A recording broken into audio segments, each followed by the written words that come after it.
Hello guys, welcome back to our new video. आज सकाळपासून पाऊस होता म्हणून काय व्हिडिओ बी करायला भेटाय नाही. आत्ता वाजल्यात दुपारचं 3-4.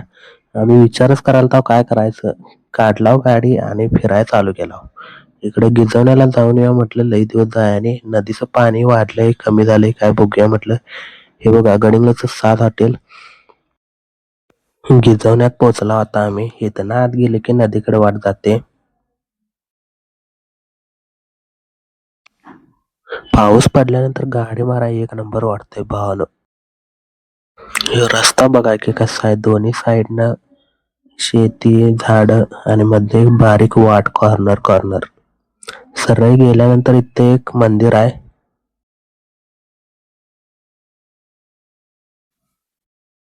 चला मित्रांनो, तुम्हाला मंदिर आतनं दाखवतो. इथं वरती जायला पायऱ्या आहेत. वरती साहित्य वगैरे ठेवलेलं आहे. इथनं नदीकडे जायला वाटच नव्हती, कारण रस्त्याचं काम चालू होतं आणि चिखल बी लयवर झालता. मग आम्ही परत गाडी काढला आणि निघालो स्टँडकडे. स्टँडवरनं म्हटलं आता डायरेक्ट गडिंग्लजच्या नदीला जायचं.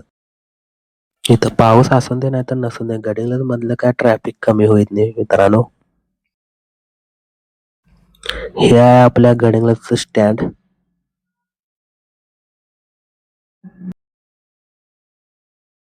आता आम्ही नदी बेसच्या रस्त्याला आलो आहोत. तर चला दाखवतो तुम्हाला नदी गडिंग्लजची आज.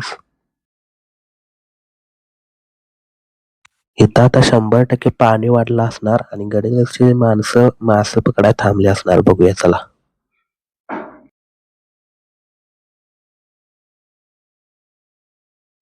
पाणी जरा वाढलेलंच, कारण 4-5 दिवस कंटिन्यू पाऊस होताच.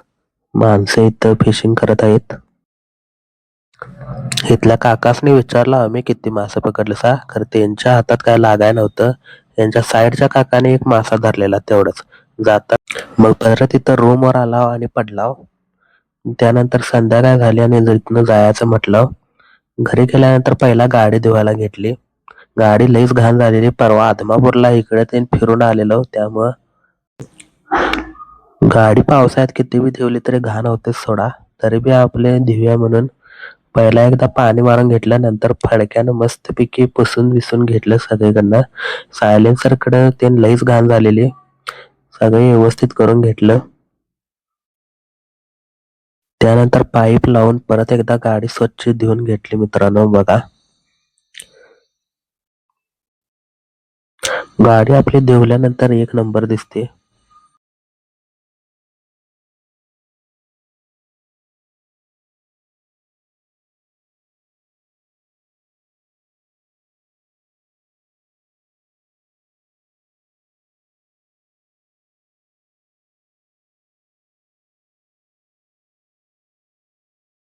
त्यानंतर आदमापूरला गेलेलो, तेव्हा हे लिंबू मिरची फायतान आणलेलं ते एक गाडीच्या इथं बांधून घेतलं आणि खाली ही आपली गार्डियन पेल आहे.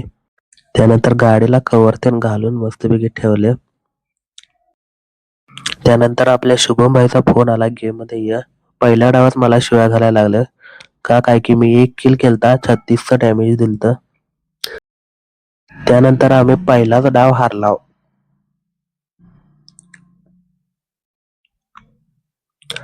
मग एक रँक मॅच खेळूया म्हटलं, ते बी टॉप 3 मध्ये गेलाव. मी 7 किल केलेले.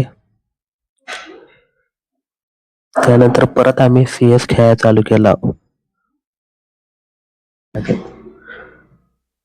त्यानंतर दुसरा बी डाव आम्ही जिंकलाव. शुभम भाई आपले पेटलेल्या डायरेक्ट 12 किल मारल्यान सुट्टी द्यायनी. त्यानंतर तिसरा बी डाव आम्ही जिंकलाव. सलग 3ची स्ट्राईक आता आमची झालेली.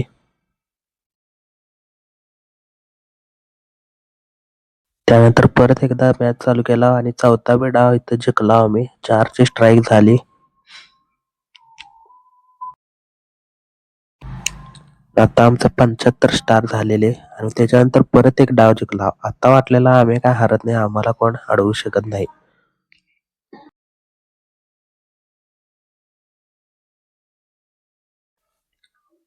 आपले 76 स्टार आता झालेले आहेत भावानं. त्यानंतर अजून एक डाव आम्ही जिंकलो मित्रांनो. पाठोपाठ आता आमचं 6 मॅच जिंकून झालेले आहेत. 77 स्टार झालेत. त्यानंतर आम्ही हारलाव. आमची 6ची स्ट्राईक गेली. रँक काय मायनस व्हायनी सोडा. स्ट्राईक गेली त्याचं जरा वाईट वाटलं. त्यानंतर मग एक रँक मॅच खेळूया म्हटलं. त्यामध्ये आम्ही भुयाच मारला पहिलाच डाव. भावानं आपल्या 5 किल मारलेल्या. माझा एकच किल होता. त्यानंतर अजून एक BR खेळूया म्हटलं. तो बी पाठोपाठ भुया मारला. त्या भावात आपल्या शुभम भावानं 5 किल केला. माझा एकच किल होता. त्यानंतर आम्ही CS खेळूया म्हटला आणि ह्यो एक डाव जिंकला. त्यानंतर आता आमचं स्टार झालं किती 78.